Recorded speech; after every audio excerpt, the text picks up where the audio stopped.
The road was my only companion that rainy night, a black asphalt ribbon winding through mountains shrouded in profound darkness.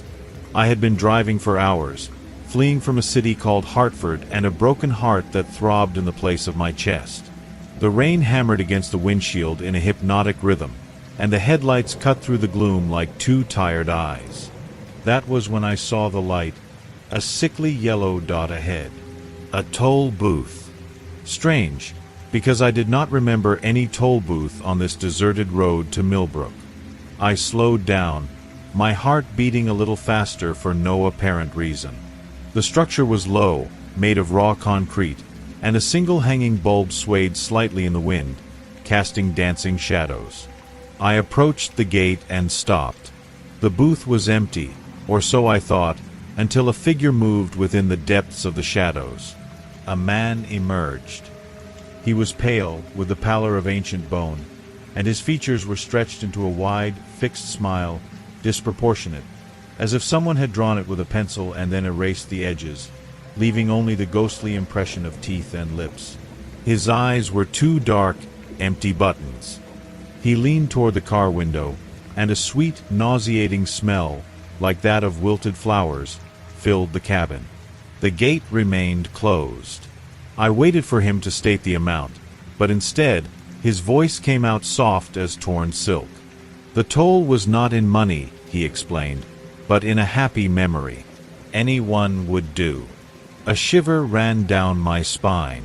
This was absurd, the delirium of a sick man. I looked at the empty road behind me and ahead, into the darkness that would swallow me. Fear, that primordial and irrational fear, spoke louder. I closed my eyes and searched for a memory, any memory. I found one from when I was a child, in Greenfield, sitting on my mother's lap in the garden, the smell of damp earth and the warm sun on my face. I felt a sharp pang, as if a nylon thread had been pulled out of my mind. The man's smile widened, if that was possible, and the gate lifted with a metallic groan. I left without looking back. The next morning brought a pale sun and a fog of forgetfulness.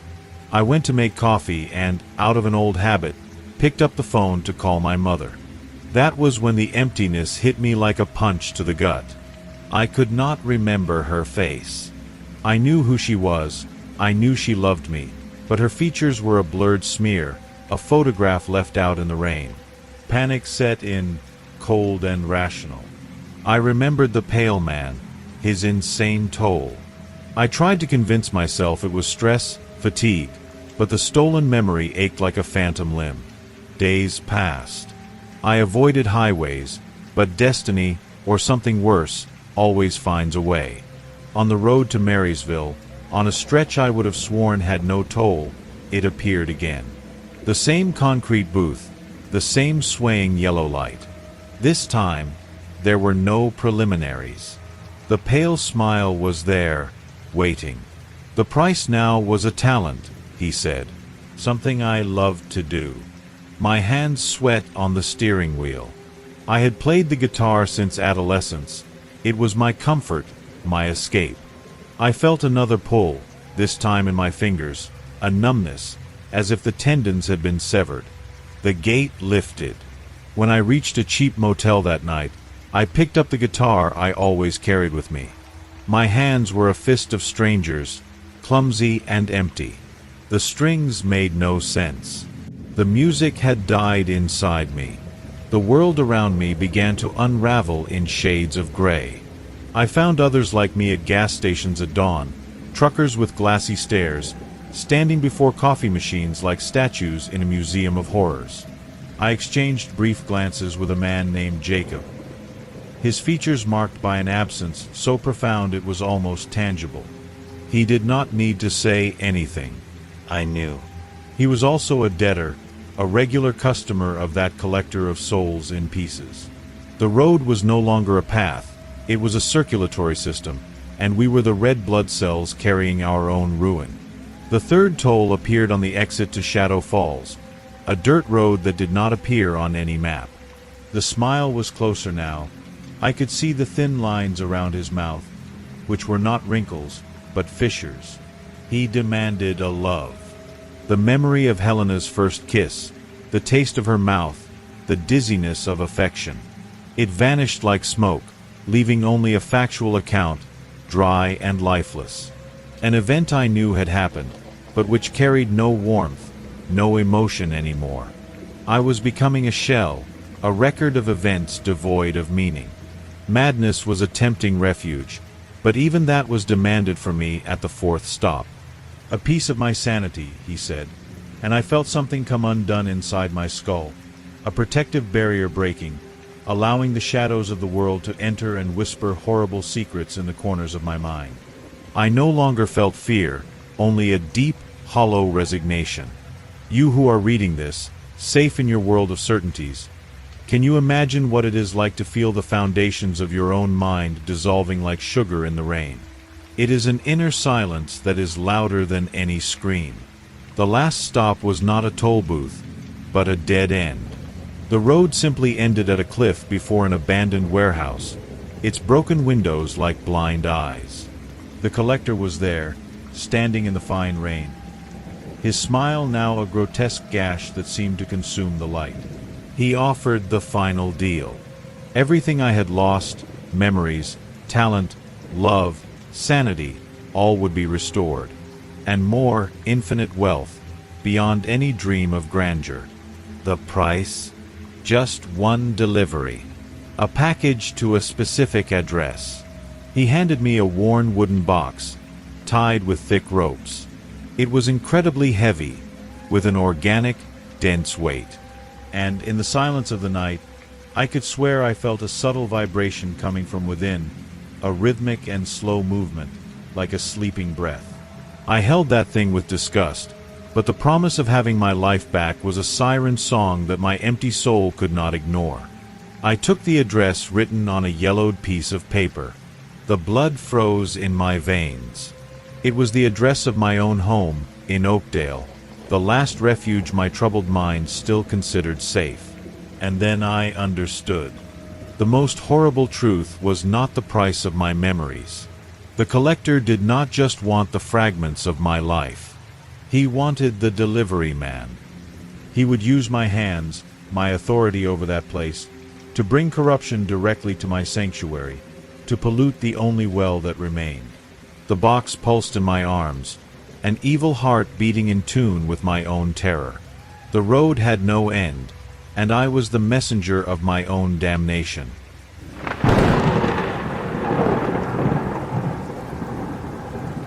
I bought the CB radio from a retired trucker at a roadside stop near St.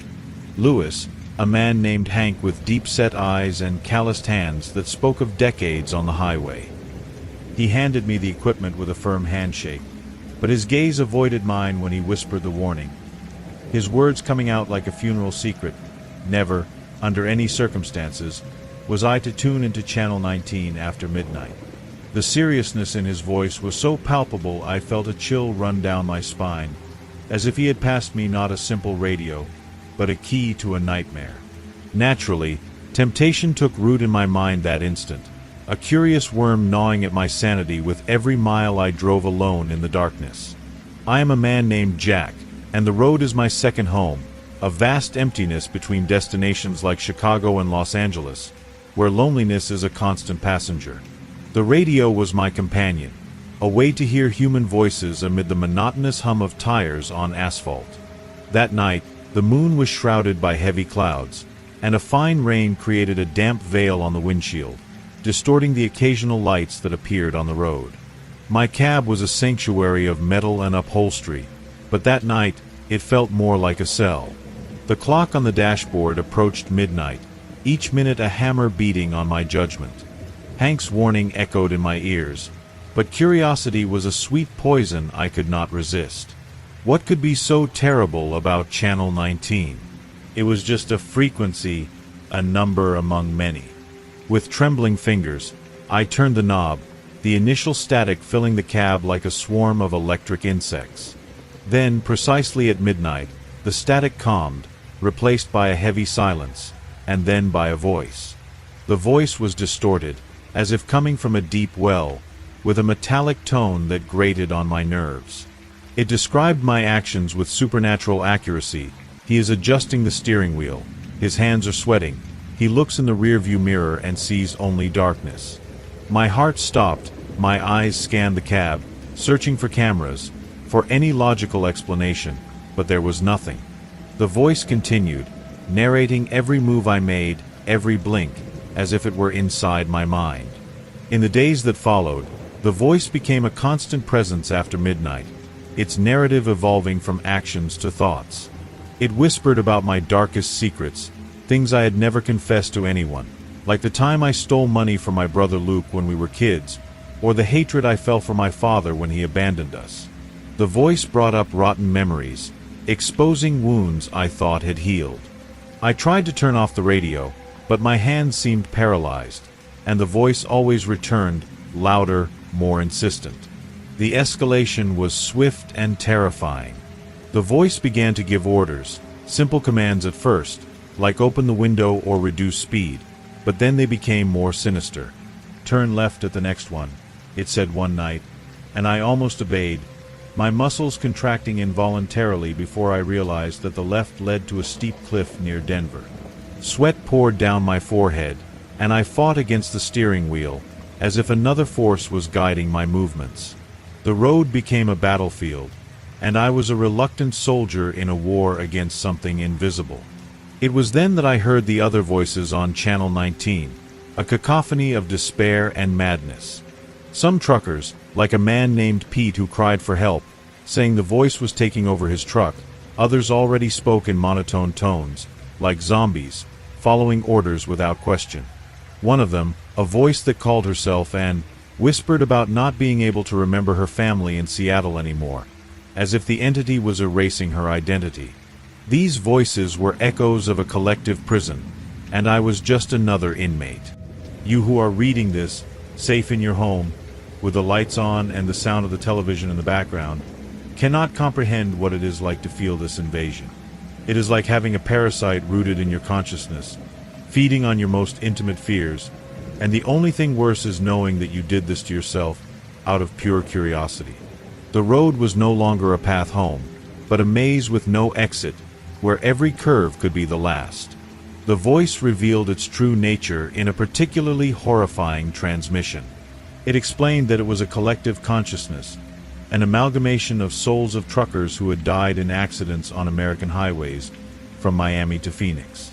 They were trapped between worlds, and they needed a new body, a living vehicle to continue their journey. My truck was the target, and the voice was gradually taking control, the brakes responding on their own, the accelerator pressing without my will. The only way to free myself was to find the origin of the signal, Hank's crashed truck, and destroy it. I remembered Hank mentioning that his truck had overturned on a winding curve in the Smoky Mountains near Gatlinburg, a location known for frequent accidents. With the voice whispering contradictory orders in my ears, I fought to maintain control, driving in the opposite direction of what it commanded. The road snaked through mountains covered in fog, and the radio seemed to come alive, the static mixing with distant screams. My hands were cold and damp on the wheel, and every sound from the engine made me shudder, as if the vehicle was becoming an extension of the entity. At dawn, I found the place, a ravine where Hank's truck lay destroyed, a carcass of twisted metal covered in moss and rust. The voice on the radio grew louder, more urgent, ordering me to flee, but I knew it was my only chance. I got out of the truck, feeling the presence of the entity around me, like a cold wind whispering threats. Inside the wreckage, I found Hank's original radio, still attached to the dashboard, pulsing with a faint, supernatural light. I grabbed a piece of metal and struck the radio repeatedly, until it shattered into fragments, and a sharp scream echoed in the mountains, not through the radio, but inside my mind. The voice fell silent, and the silence that followed was so abrupt it hurt. I returned to my truck, fearing that control would never return, but the engine started normally, and the controls responded to my touch. I drove away from that place, but the memory of the voice remains, a ghost in my thoughts. Sometimes, when passing a toll booth or parking at a rest stop, I hear distant whispers, and I wonder if others like me are out there, trapped in their own battles. I bought a new radio, but I never tuned into channel 19 again, and every night, as midnight approaches, I turn off the equipment, afraid that temptation might one day win again.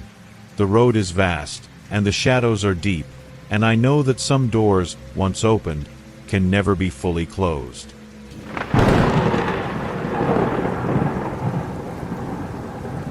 The fog descended suddenly, like a heavy and supernatural shroud, swallowing the road and reducing the world to an impenetrable, milky darkness. I was driving my rig on the highway between Chicago and St. Louis, a route I had traveled hundreds of times, but that night, something was wrong. The air turned cold abruptly, and visibility dropped to zero in a matter of seconds, forcing me to slam on the brakes, feeling the truck shudder as it slowed to a complete stop. The silence that followed was so absolute I could hear the blood pulsing in my ears. I looked through the windshield, but there was nothing except a shifting, opaque white, as if I were trapped inside a living cloud. My name is Jack, and in that moment, I knew I was not alone in that darkness. The first thing I did was turn on the CB radio, tuning to the common channel for truckers. Static cut through the air, followed by tense voices overloaded with fear. A man identified himself as John, from Detroit, his trembling voice reporting that he was also stopped a few miles ahead. Another voice, from a woman named Sarah from Seattle, said the fog had appeared out of nowhere, and that she could hear something moving out there, a metallic dragging sound, as if a heavy chain were being pulled across the asphalt. We were all scared, but we tried to stay calm, exchanging information about our locations and trying to understand what was happening.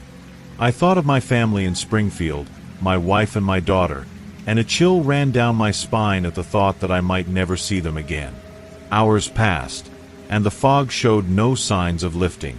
I stayed inside the cab, with the doors locked, staring fixedly at the white void beyond the windows. Every now and then, the metallic sound returned, closer each time, accompanied by a noise of something being torn, as if trash cans were being ripped open with brutal force. Then, the radio transmissions began to fall silent, one by one. First was John. His voice cut off in the middle of a sentence, followed by a sharp screech of metal being twisted and then a slow drag that faded away. Sarah screamed for help, saying something was scratching at her truck door, but then her channel fell into silence, only static remaining. My heart pounded in my chest, and my hands sweated on the steering wheel. I did not know what that thing was, but I knew it was out there, collecting those who dared to step out. The darkness of night merged with the fog, creating a timeless eternity. I checked my supplies, water and a few granola bars, enough for a day or two, but fear was a constant companion. The creature, whatever it was, never attacked the truck directly. It just patrolled the fog, waiting. I imagined it as a large and slow entity, based on the sounds it emitted, something that did not care about weapons or barriers. A trucker named Anthony from New Orleans tried to shoot it with a pistol, but his final transmission was one of panic, saying the bullets had no effect, followed by that same sound of metal and dragging.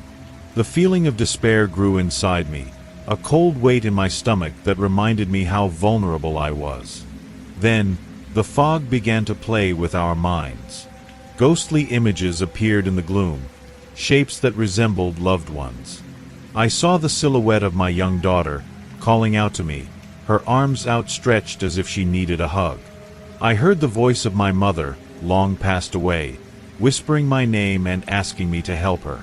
I almost fell for the trap, my hand trembling as I reached for the door handle, but I controlled myself in time, retreating to the seat with a racing heart. Others were not so lucky. A man named Luke, from Miami, transmitted that he was going out to rescue his brother, but his voice was lost in muffled screams. The fog was not just a physical barrier, it was a psychological entity, feeding on our deepest fears and memories. You who are reading this account, safe in your home with the lights on, might think you can imagine the terror, but the reality is that no words can convey the feeling of being enveloped by something that knows every corner of your soul. It is as if the air itself becomes an enemy, each breath a reminder that you are trapped in a cell without bars, waiting for a fate you cannot comprehend. The loneliness was overwhelming, even with the occasional voices on the radio, because we knew that at any moment, we could be next. With only a few of us left, a group of maybe 5 truckers, we began to discuss a way out. The idea came from a woman named Patricia, from Dallas, who suggested using our trucks to create a tear in the fog. If we all turned on our high beams and spotlights at the same time, and drove in a tight formation, we might generate enough light to temporarily disperse the fog and find an escape route. It was a risky plan, because the light and movement would certainly attract the thing's attention, but it was our only hope. We agreed to position ourselves based on our estimated locations, and I took the lead, coordinating over the radio with a voice that tried to sound calm, but trembled inside. The preparation was agonizing. Every second felt like an hour, and the metallic sound outside seemed closer, as if the creature knew our plans. I checked my headlights, made sure the tank was full, and prayed silently for protection. When I gave the signal, we all turned on our lights simultaneously, and the white darkness was suddenly banished by a blinding glow that cut through the fog like a knife. It was a surreal sight, as if we were creating a portal to another world. The engines roared to life, and we began to move forward slowly, in a close line, with me in the front. The fog retreated before us, but not without a fight. Indistinct shapes moved in its depths, and the metallic dragging intensified, becoming a deafening sound that echoed in my bones. At one point, I saw something large and dark writhing at the periphery of the light, a mass of shadows that could not be fully discerned but emanated pure malevolence. One of the truckers, a man named David, from Phoenix, lost his nerve and tried to swerve, but his truck was pulled into the fog, his headlights snapping off in a final burst. We pressed on, focused on the glow ahead, which now revealed a section of clear road. The adrenaline surged through my veins, and my hands were numb from gripping the steering wheel so tightly. The formation was working, the fog parting like a divided sea, but the creature did not give up. It moved around us, its dragging now accompanied by a low hum that seemed to come from all directions. Patricia shouted over the radio that something was scratching at her door, but she held her course, her courage inspiring us to continue. Finally, after what felt like an eternity, we saw the lights of a city in the distance, a faint but real glow that filled us with hope. We accelerated, all lights still on, and the fog began to dissipate behind us, as if losing its power. When we emerged completely from the fog, the road was clear, and the night sky appeared above, dotted with stars. I pulled the truck over to the shoulder, trembling uncontrollably, and looked back. The fog was still there, a white and quiet mass, but now distant. Some of us had survived, Patricia and 2 others, but we did not celebrate. We knew the thing was still out there, and that it might always be, waiting for other victims. I returned home to Springfield, hugged my family, but I never shook the feeling that the fog could return at any moment. Sometimes, on humid nights, I still hear echoes of the metallic dragging in my dreams, a reminder that some doors never fully close, and that the world is full of horrors we cannot see, but that certainly see us.